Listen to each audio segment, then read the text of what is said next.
Hey everyone, welcome to the Purple People Podcast, now a part of the Sports Authority Network, your digital media experience for all Minnesota sports fans looking for updates and news in one location. I am Kyle West, and alongside me, as always, is Adam Carlson. Hi, everyone, and welcome. I just wanted to get a quick reminder out there that we are available on iTunes, Podomatic, the TSAN page, Podomatic, and YouTube. We just hit over 300 hits on YouTube. That makes me excited. That's 100 hits per show. I love it. Let's keep it rolling. Tell your friends, spread the word. I just hope we can keep growing from here. Yeah, definitely a big thanks to everyone who listens to the show. And we hope you like some of the new things that we're going to be testing out and throwing at you for the next couple of weeks. It should be fun. Yep. Okay, so you ready to get into our top story for the week? Let's do it. Okay, for this week, we have more Percy Harvin news. We want to give a little bit of different spin on it for this week. We want to talk about how we think that Leslie Frazier and Rick Spielman handled the curveball that Percy threw at him. So, what's your thoughts on this one, Adam? Well, last week's show seemed to be mostly about Harvin's perspective. We were taking a look at Harvin, what was making him upset, how they could make him happy, but we really failed to take a good, solid look at how the general manager and the coaching staff would handle this situation. Yep. And I think that in itself was more important than any of the problems that Harvin had. Uh-huh. I'm going to read a quick quote here from Rick Spielman, the general manager. It says, the Minnesota Vikings have no interest at all in trading Percy Harvin. We drafted Percy Harvin here. He's a key part of our organization and a key part of our football team. Any issues that are out there reported, we always handle those internally. We'll continue to handle those internally. Now, when I read that, that makes me happy. Yeah, me too. It really does. Because I'm glad to see one voice coming down and saying, this is how we're doing it. It's not voices coming from different sides and piling on. It's one source saying, this is what we're doing, let's do it. Yeah, that's what I like most about Rick Spielman and Leslie Frazier, is they're very straight shooters on how they handle things. There's not a lot of, like when Brad Childress was in charge, and I always felt like you had to read between the lines as to what Brad was saying. Because I actually had a note written down here about Childress. I wrote down that it was a big difference because, at that time, there were so many statements from so many different directions because Childress wasn't that voice, that authority. And that's one of the things I think having the general manager is just so great about. Mm-hmm.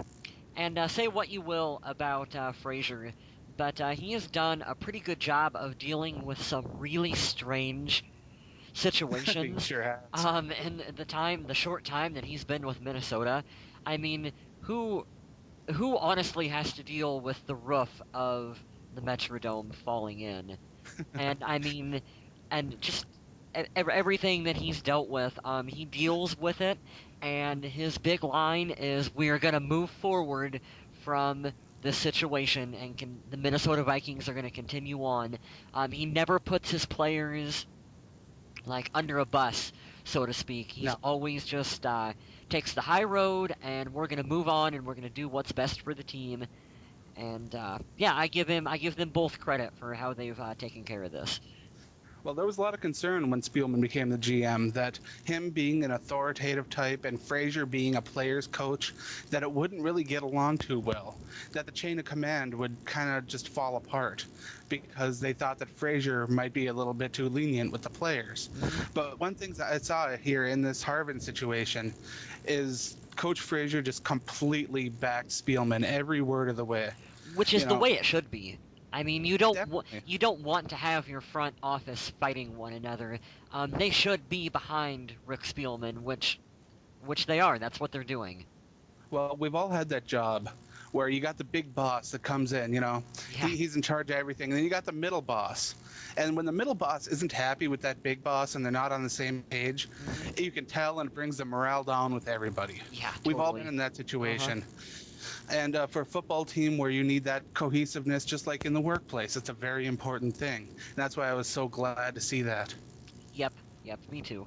Like I said, it's a world of difference between how Brad Childress would handle the situation versus how the new Vikings staff took care and handled it. So yeah, I applaud them big time on that. Definitely, and I think that Childress would have handled this situation a lot more public. I think that he might have actually put Harvin on the trading block and seen what offers were out there. And you know what? That might not have been a terrible idea. But Spielman sees Harvin as the future. He would have made some stupid, unfunny joke that was dumb and that would have made Harvin look bad just because of how he would have worded it. And then he really would have been requesting a trade, and yeah, it just would have escalated and we'd have been worse off for it if he was in front of it. And also with these statements from Frazier and Spielman, all you're doing is raising Harvin's value with these statements. If you put him on the trade block right away and saying, okay, you know, we're willing to throw in the towel on this guy, you're not going to get a really good value for him if you try to trade him. And if you talk up his value and make people know that, hey, he's a valuable part of our team, then when you do try to trade him, you will get more. Yep, and also it sets a standard for other players by them saying, we're going to handle everything in-house, is how we're going to take care of it. So it sets the standard for other players to know, well, it's not going to do us any good if we go out and if we cry to the media. If we have problems with whatever's going on in Minnesota, we need to go talk to the correct people within the organization first. Definitely, the chain of command, and it looks like it's actually in place and functional. Makes me happy. Yeah, we're functioning as a team. Who would have thought? So it would look. Yeah. Okay, I think that should do it for the first topic. All right, let's move on here. We are looking at the classic debate that we've been hearing for the past 2 years here. We're looking at Christian Ponder versus Joe Webb. Yep.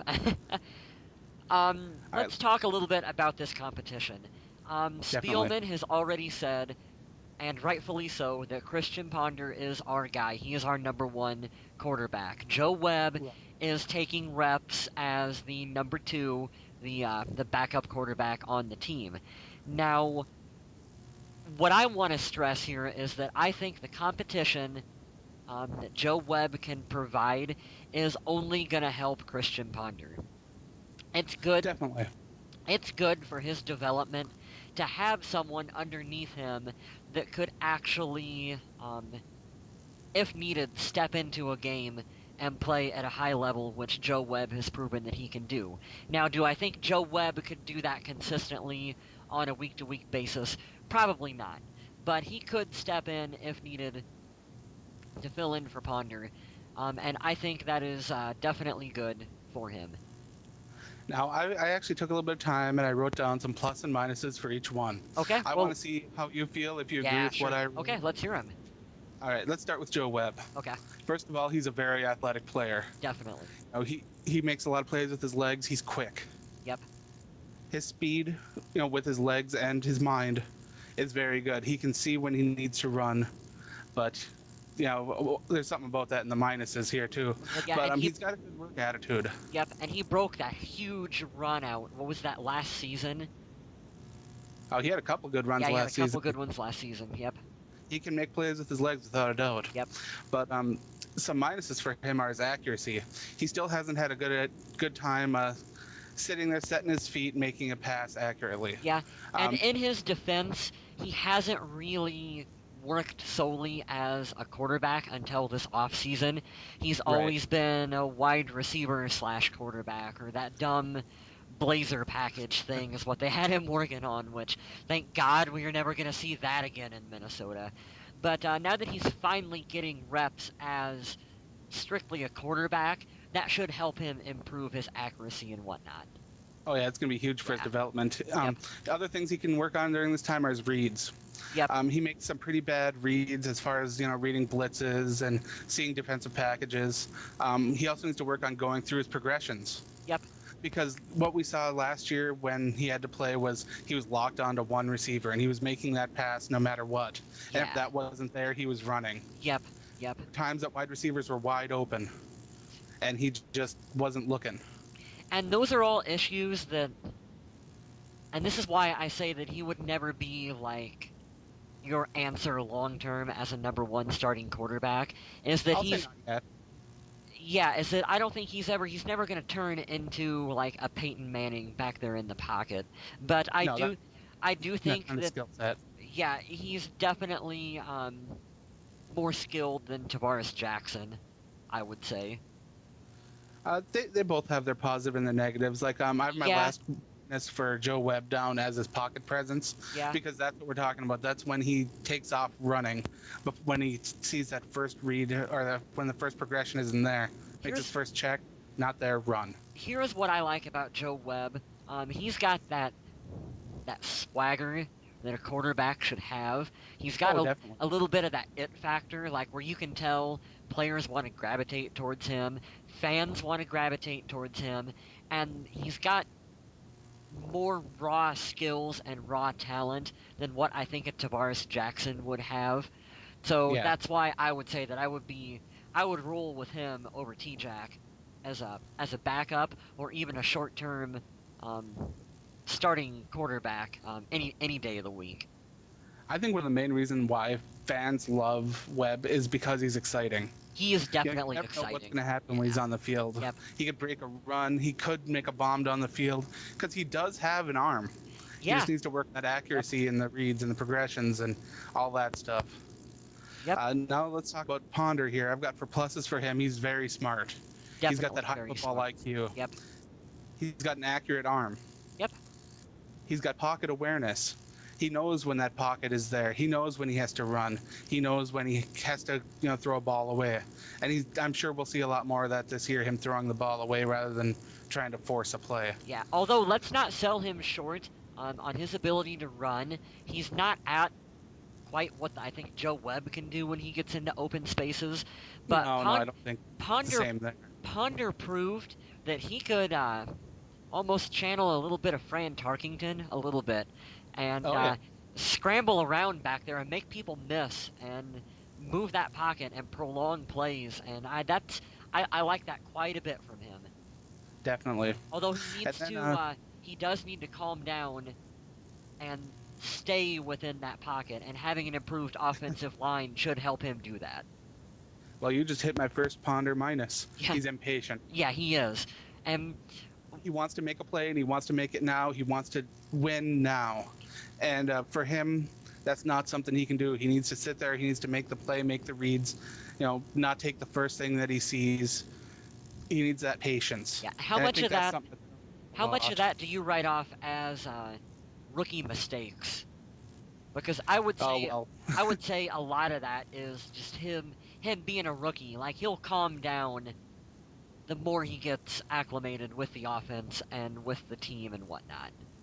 I think so. When he, especially this offseason, how he's getting to work with the offensive line and the wide receivers, getting to know their tendencies and everything. Yep. I think that this season will be a lot better for him, which is another reason why another one of his minuses, going through the progressions. He'll have time to know where these receivers are going to be. Mm-hmm. He'll have the full time to study the playbook. I'm really excited to see what he's doing, but the thing that worries me the most right now is how I'm reading so many things about him being a perfectionist. And I think that, sure, it's cool to want to be awesome at what you do. Mm-hmm. And it's great that, you want to be that way. But you can't let it eat you up. Yeah. And I'm worried that that's something that, once something gets in his head, I'm worried it's going to be there and just keep, gnawing away. Not like the old Favre where he'd throw a pig.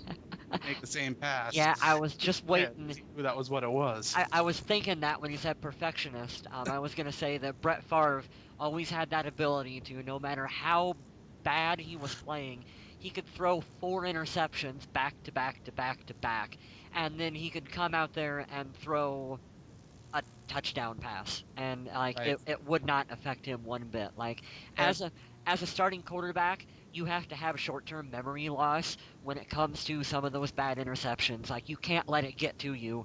And you could tell, once again, someone like Tavares Jackson, I feel like T-Jack would let it get to him, and it would get him down. Oh, yeah.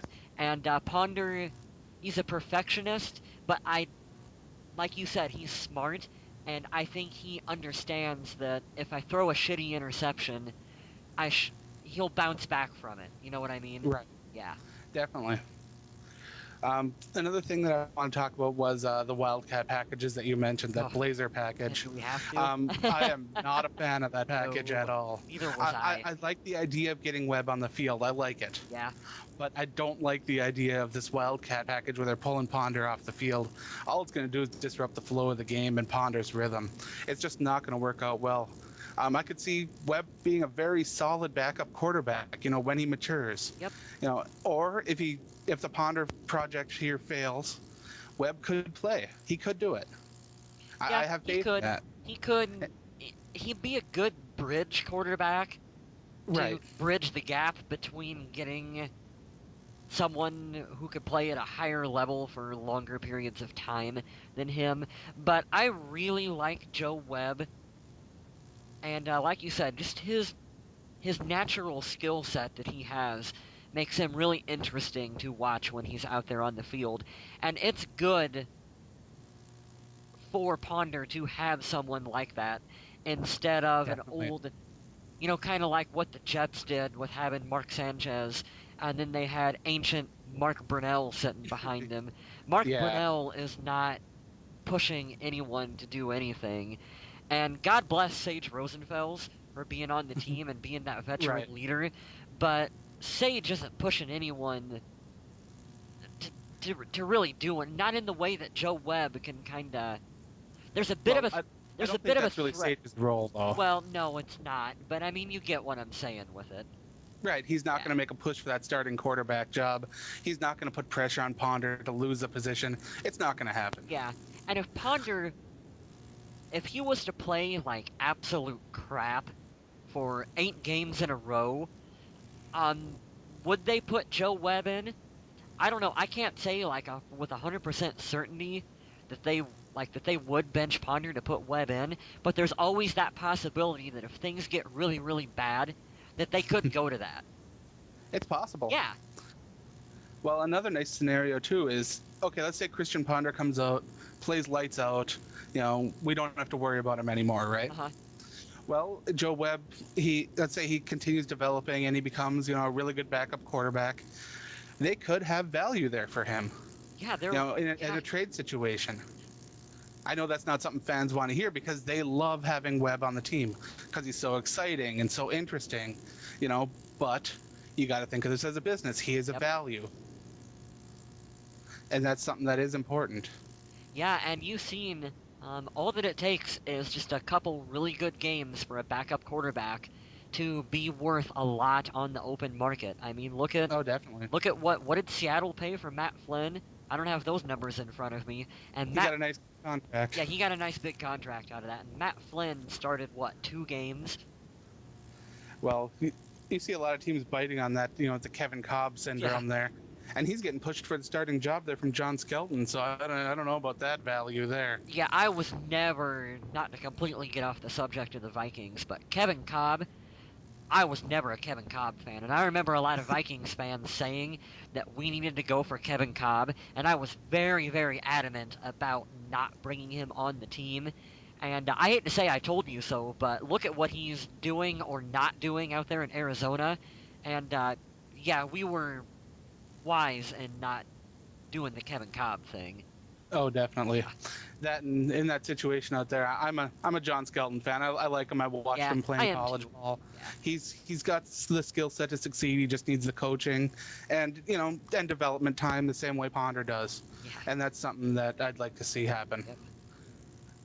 Not that I'm trying to convert myself to being a Cardinals fan or anything, but hey, I'm just saying I like the way the guy plays. There's nothing wrong with being a Cardinals fan. When Kurt Warner was on the team, being from Iowa, I had a chance to actually watch him play when he played for the Iowa Barnstormers in Arena League. Very nice. And I had a poster, and I don't know what happened to it, but it was signed by the whole Barnstormers squad, and Kurt Warner had his signature on it too. And then so obviously when he came into the NFL, I was a huge Kurt Warner fan and followed him all throughout his career. And I actually bought his jersey when he was with the Cardinals as a backup. And then when he ended up coming out and overtaking the starting job, it was pretty awesome when everyone else all of a sudden had Kurt Warner jerseys on too. And I was like, oh yeah, I supported him when he was, everyone said he was washed up and was a backup. I'm like, no, I had I had faith in Kurt all along. Oh, it's always cool to say that. Yeah. I was a fan back then. That's always great. Yep. Speaking of that, you know who I'm a big fan of? Who's that? Everson Griffen. Everson Griffen. Yeah, we need to talk about him possibly moving to linebacker. Right. I've been hearing reports of that. Yeah, I like it. Here's real quick why I like it, because I like competition on the team, no matter who it's coming from, or what position it's on. There always needs to be someone to push your starters to that next level. And Everson Griffen is one of those highly talented people who just doesn't quite have a spot on the team. So you know what? Why not try him out at any position that he's going to excel at? See, I've got a touch of a different take on this. Okay. I don't think that I think he has too many positions on the field. I don't think it's that he has none. I think he has too many. Really? The guy can play defensive tackle. The guy can play defensive end. The guy can play outside linebacker. There's just too many spots for him. Yeah. And right now, the guys that are there are pretty solid. If you were to go in for Kevin Williams or Jared Allen, or Brian Robinson or Chad Greenway, you're gonna notice. Guys. Yeah. You're going to notice a pretty big decline. I mean, if he goes in for Jared Allen, yeah, I get what you're saying with that. So it's not that he has no place on the field to be. It's just that he has too many spots and not enough playing time, which makes me wonder what they're going to do. I mean, are they looking at him for a middle linebacker or an outside linebacker? Because I honestly don't see him working very well at middle linebacker. But that's where the problem is in the linebacking core. The outsides right now are okay. The middle's where they need the help. But I'm looking at it from a point of view right now to where they are going to use him probably to rest Greenway. Yeah. That's the way I'm looking at it, is that he'll be there behind Jared Allen, because his main position, on the outside linebacker there, his main duty is to make tackle. And that's why Chad Greenway is, been the team's leading tackler for 2 years straight now. Yep. I think. Yep. Well, Everson Griffen, I've been hearing reports that he's afraid of contact. Have you heard anything about that? Not that I remember offhand. I would hope that no player who plays in the National Football League would ever let it be known that they don't like contact. Yeah, that report itself just kind of threw me off. That's disheartening. Especially because they're on, for anyone, let alone a player on our team. I mean, you don't like to hear things like that. That's why I'm hoping that it's a false report. But yeah. Because the guy has the speed, he has the size, he's got, he's prototypically, he's got that defensive end outside linebacker look that you love. Here's a thought that I had when you were talking about how all the different positions he play, and we know how other teams in the NFL, well, and the Vikings too, you value someone who can play multiple positions on a team. Definitely. Do you think that Rick Spielman is trying to maybe drum up interest in him to possibly trade to another team, either for another player or for future draft picks, by saying, look, Everson Griffen can play da-da-da-da-da on the team and do all these different things for the Vikings. Maybe he's worth a 5th round pick or, whatever it is. Do you think he could be doing that? I've got to say, that thought has not crossed my mind. Yeah. I haven't considered that really at all, and it is a possibility. I mean, if you come forth with that information with him playing all these positions, yeah, sure, that's going to increase his value. And what they spend on him in the first place, he was a 4th rounder, right? Yeah, I don't remember off the top of my head, but yeah, sure, that sounds about right. Well, a player like that, with that kind of physical ability, assuming the reports of the contact thing are false. Or false, yeah. You might be able to, improve your position with him. You might be able to draft him at a 4th and get a 3rd value for him, something like that. You never know. I mean, Spielman is so far he's proven to be pretty smart on doing things like that. So yeah, I could maybe see him trying that. Maybe Everson steps in and flashes a little bit in training camp and preseason. And like you said, maybe we don't directly have a spot for him on the team, but the Arizona Cardinals or whoever do think they want him, so we trade him for whatever it is that we need. Well, Griffen has been playing special teams too, and he's been being an ace out there. Yeah. So I'm really enjoying seeing him on special teams, and I hope they can find a way to get him on the field. But I don't think that's going to be at defensive end this year a whole lot because of all the depth they have there. I mean, the Vikings just signed that defensive end from the Saints, Jeff Charleston. Yep. And he's going to be, a solid guy. I think he's going to be one of the guys that comes in and gives Robinson the breather, which takes that position again away from Griffen. And there's other guys too that want to be in there, like Lattimore, Nick Reed, DeAndre Reed, Ernest Owusu. There's so many guys there that are fighting for the defensive end jobs, and they're so thin at linebackers. I think that's one of the reasons why they want to make that move and see if it sticks. Yeah, because we've talked a little bit about how linebacker is a need for the Vikings. So maybe this is a little bit you could read into it and say they're being a little desperate by moving him to that position because they know they don't have enough depth at it. So we have to try something. Yeah. It's that smell of desperation. I smell it. Yep. And they're trying to throw him in there and see if it fits. And I hope it does. Don't get me wrong. Yeah. But I think it might be a little hasty. Yeah. Because to me, I'd like to see him try it out in there a little bit more before they, just kind of like say, okay, we're going to try him at linebacker during one off season. Yeah. It's like, oh, okay. Well, that didn't work. So next year we're going to try you at quarterback. Exactly. Yeah. Just see what sticks. Just see what he can do. Do you have his height or weight in front of you? I have nothing in front of me. Oh man, it'd be funny. He's a pretty big guy. Maybe he'd be like the largest starting quarterback in NFL history at no, like 300 some odd pounds or whatever it is he weighs. I thought some quarterback got picked up last year and he was just huge. I'll have to get some information on that and I'll post it on the TSAN website. I know who you're talking about. You're talking about the Jolly Green Giant, Brock Osweiler. No, not Brock Osweiler. I'm not talking height. I'm talking weight. Oh. I think he was picked up by the Jets. If I remember right, this guy is just huge. Tim Tebow. I don't know play Jets anymore. Oh, Tim Tebow. Why are we talking about that guy? I don't know. We got way off subject somehow. Yeah, we did. But so we might as well play a game. What do you think? High-low hits. This is our new thing that we want to try. Adam, you explain it since it was actually your idea. You can probably explain it better than I can.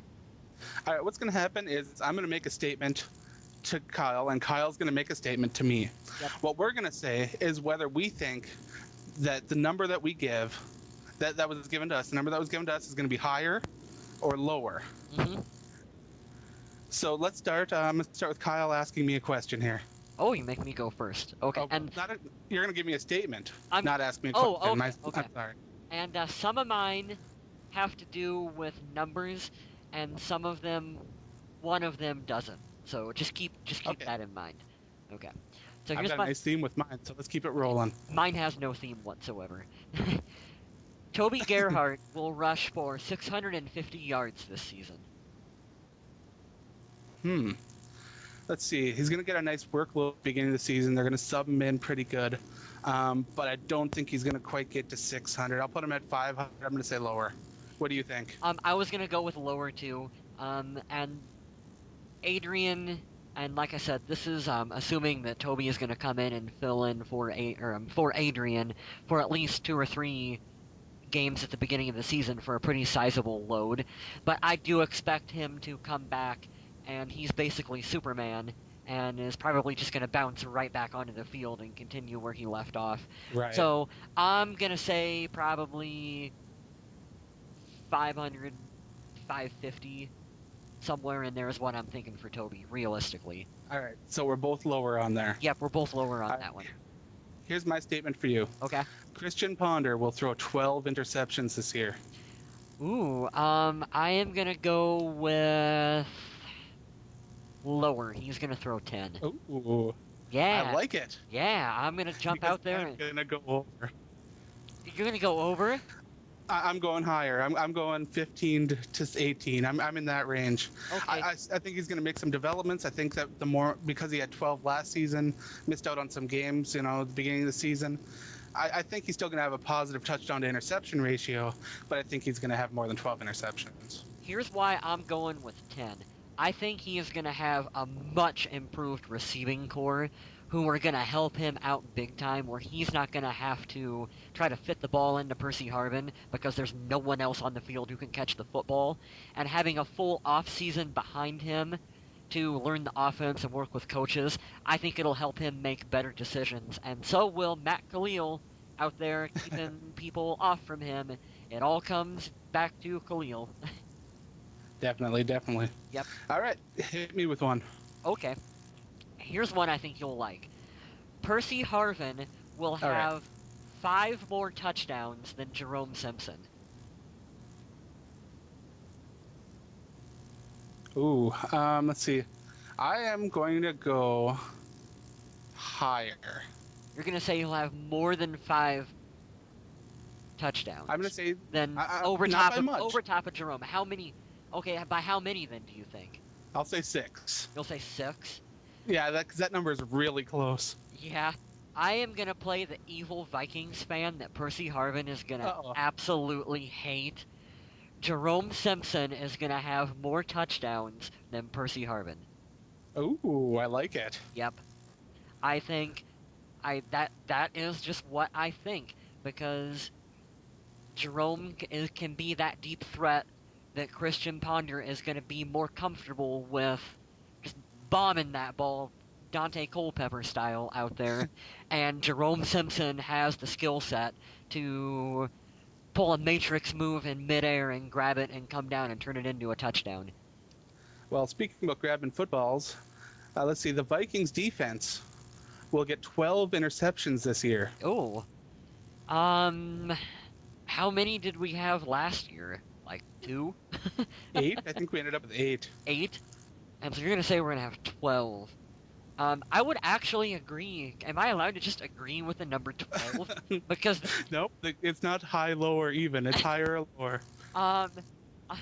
Well, then I'll go with, since it's a new unit, I'll go with lower and say they'll go with 11 then. Ooh. It's going to be close, but I'm going to say higher. I'm going to say 14. 14? Yeah. As long as we get, like, they make plays. That's all we care, right? As long as the NFL record for interception drought doesn't happen again. Oh, God, that was embarrassing and horrible. Like, we did not hear enough crap from Packers fans. Oh, that was about bad. Everything that happened. It's like, then we got to go for that long string of games. Anyway, here's another fun one. All right. Okay, and listen to the wording on this one. Matt Khalil will directly allow 5 sacks on Christian Ponder. In other words, when you look at the game film, you will go, Matt Khalil got directly blown by, and that resulted in a sack on Christian Ponder. Let's see. It's going to be a rookie. Adjusting the speed of the pro game is going to be tough. Uh-huh. In practice, he'll be across from Jared Allen, and that'll help pretty him. Practice. Yeah. Let's see. I'm going to go under. I'm going to say 4. You're going to say 4? Yeah, I was actually going to go under 2. I don't think that 5 times you'll be able to clearly tell that he got just beat to crap on the play. I would say 4. 4 is probably pretty reasonable, I would think. All right. Let's see. The Minnesota Vikings will have 12 losses this year. Oh, boy, you put me on the spot. 12 losses. That puts us winning 4 games. That's correct. We're going to win more than 4 games. I think, yes, I think we're going to win maybe 6 or 7 games this year is kind of where my early estimate is looking at the schedule. So that's what I'm going to go with. All right. I'm going with higher. I'm going higher, too, on that one. I'm looking at... I actually have a peg pretty much exactly at 6. Yep. But we're going to discuss the schedule a little bit further in depth in a later show. Yeah, we're saving that one for after we get by the training camp period, and we kind of know what the team is going to look like a little bit more. And it's kind of silly right now with 96 people or however many are on the roster to even attempt to guess exactly how that's going to play out. So yeah, we'll get to that here in the future. All right, what do you got for me? Jared Allen will have 20 sacks this season. Higher or lower? Let's see. Oh, that's a tough one. I am. I feel bad, but I got to go a touch lower. Touch lower? How many? Yeah, I'm gonna go 18 or 19. 18 or 19? I am gonna say that Jared Allen is also Superman number 2 if Adrian Peterson is Superman number 1. And I'm going to say that Jared Allen, single season sack record, 2012 Minnesota Vikings. Nice. Yep. I love it. Yep. All right, here's a good one for you. Okay. Including the preseason and the offseason, the Minnesota Vikings will accumulate 12 arrests this year. Are we counting? Let's see.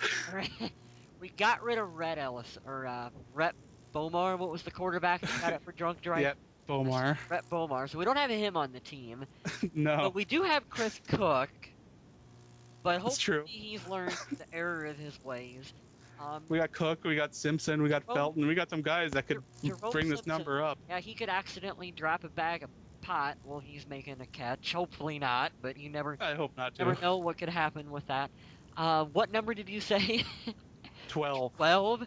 I'm going lower. We're not gonna have any arrests on this team. Okay, you gotta have faith that we're not. None's gonna happen, right?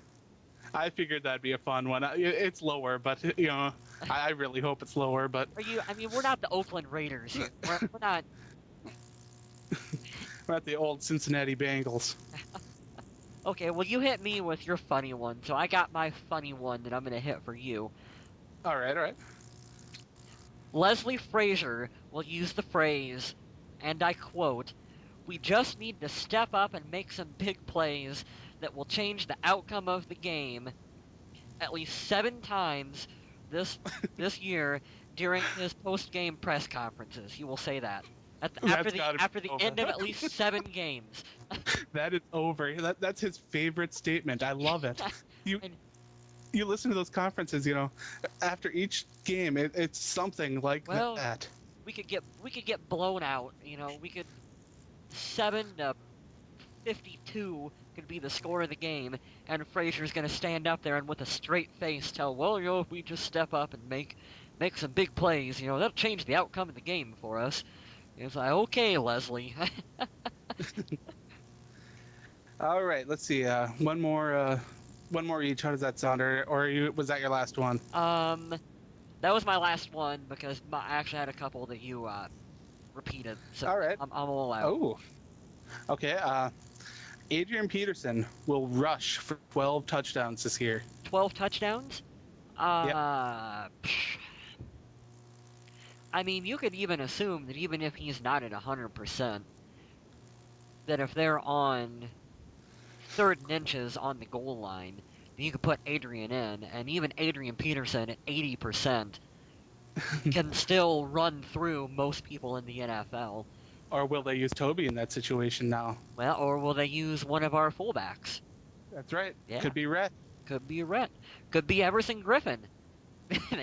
They line Everson Griffen up, just give him the ball and let him run. Could be Latroy Guion again. Why not? Yeah, or it could be Joe Webb in the Blazer package. You never know. Yeah, you never know. But we're looking at Peterson, 12 rushing touchdowns. What do you think? I'm gonna go with less, just because he's coming off that knee surgery. So, like you said, there are other people who can probably step in the red zone and probably maybe take those. I'm gonna go with, I don't know, 10, 11. I was actually gonna go with around 10 too, because I feel like you're gonna see a lot more passing in the red zone this year. Because Christian Ponder, #1 in red zone efficiency last season. Yeah, you know who number I want one. to see? You know who I want to see in the red zone? And I know you'll agree with me. Kyle Rudolph. John Carlton. Oh man. Well, at least we're on the same page here with our tight ends. But I want to see Kyle Rudolph out there. That guy should be a beast in the red zone. You can't hold it against me for being a John Carlson fan. You can't do it. Yeah, no, you're right. I can't. But that looks like it closes out our high-low hits. Yeah, right? I got a quick story I want to tell you here before we close off the subject about Kyle Rudolph. Did I ever tell you about It was last year when I was up in training camp. We stuck around after the players left one of their meetings, and there was basically no one outside. So all the players on the team were coming up and signing autographs and taking photos, and you could actually have an opportunity to stand there and bullshit with the players on the team. I mean, like Nice. I got a chance to talk to Jared Allen and Toby Gerhardt and Christian Ponder, and well, I got to meet Kyle Rudolph, and I asked him for a handshake, and he went to shake my hand, and I have never met someone with as large of hands as what Kyle Rudolph has. Literally, his palm was bigger than from my fingertip to the end of my hand. Like, it was, like, just completely, my hand was lost in his. They were that big. Like, it was, his size, you see him on TV, does not do him justice. Like, he is one of the largest people I have ever met. It is outstanding to stand next to him and just take in how big this guy is. I I don't. think it's absolutely crazy watching him on TV. Yeah. You know, him with those white gloves. Yeah. You can actually sitting on your chair. You know, even if you have a smaller TV, you can see his full hand in those white gloves. Oh. That's how you know he's got a huge hand. You should have seen some of the catches. When I know when I go up to training camp this year, he's one of the players that I'm going to be watching pretty close. But I know last year he was making some just hellacious one-handed catches where he would go up and you could just hear the ball just smack right into the palm of his hand, and he could just bring it, just rope it, just right into his body. Oh, I saw some of his catches last season too, and man, he's impressive. Yep. And I've heard that he's back to 100% health, and that he's faster and stronger. And I'm scared to see this guy, to be honest. Yeah, I'm really looking forward to seeing what he can do for us this season. Definitely. Okay, and I think that will actually do it for the week, unless you have anything else to add to it. I just wanted to thank everybody for listening, and as always, tell Minnesota, stay classy.